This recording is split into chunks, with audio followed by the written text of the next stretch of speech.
When you look at yourself in the mirror and you don't like your body, you don't like your face, you think it's ugly, looks too old, it's too fat, it's too or not enough of whatever. Do you ever question why? Do you ever question why you think that way? Because we grow up in this world where it is completely normal to just hate on our bodies, to think it's not good enough, to try to maintain some adolescent version of our bodies for our entire lives, and then are told that we're not good enough, we're not valuable enough if the body ages or gets bigger. Why on earth is that a problem? Where was that learned? How can it be that if millions and millions and millions of people are struggling with this exact same thing, could it be that it's not the millions and millions and millions of people's bodies that are the problem, but the fact that we've got a completely messed up way of looking at our bodies, of valuing ourselves attached to our bodies? Just think of the stress and the worry and the shame and the pain that you're feeling on a daily basis every time you look in the mirror because you have a roll on your tummy or your thighs are too big or this or that or whatever. It's insane. It's crazy. It can't be that your body isn't good enough or that it's too ugly because it doesn't look like some adolescent version of a body. Because really, that's what we're upholding, especially for women. Look like you're a teenager for the rest of your life. Are you kidding me? It's crazy. It's not our bodies. But because we're conditioned and we're told over and over and over again, it is your body, it is your body, here's this product to change it, here's this exercise program, here's this diet, you're not going to be healthy unless you try to lose X number of pounds. Okay, I'll do that, I'll change my body, then I'll be better. And we go ahead and we work and we restrict and we do the creams and we spend the money and the treatments and the injections and the whatever and whatever. And we're saying, okay, look, good. I'm finally good enough. Am I good enough now?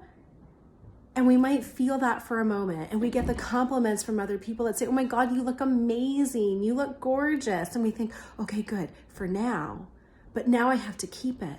And what happens if this changes? What do I do then? We're just like a hair's breadth away from going back into unworthiness again. And really, that unworthiness never really went away in the first place. It just got suppressed. It just got pushed under, ready to pop right back up as soon as our body changes or looks a little different again, away from whatever this made up ideal is. You have preferences. Yes, you might like certain ways of looking, whatever. But there is a conditioning here too. And when you're constantly told over and over and over again that fat is ugly, fat is bad, old is gross, whatever, you're going to believe it too. And that's going to skew what your preferences are and your ideals. And then you think, oh, it's my preference, it's my ideal. Is it really? How can it be yours when we've been so brainwashed our entire lives with messaging and images over and over and over again? Do you even know what you really think or believe? I'm not sure we do. I'm not sure we do, because we have this head that has been stuffed and continues to be stuffed with these ideas of what is beautiful, what is a good body. And yet, of course, we know that people love people all the time in all different size bodies. Why? Because if you're usually in a relationship, you actually see past just the physical appearance. You actually see into the personality, into the heart. But when people are making a snap judgment of something, they're judging a picture of somebody on social media and making these comments, they don't know the person. There's no heart in that.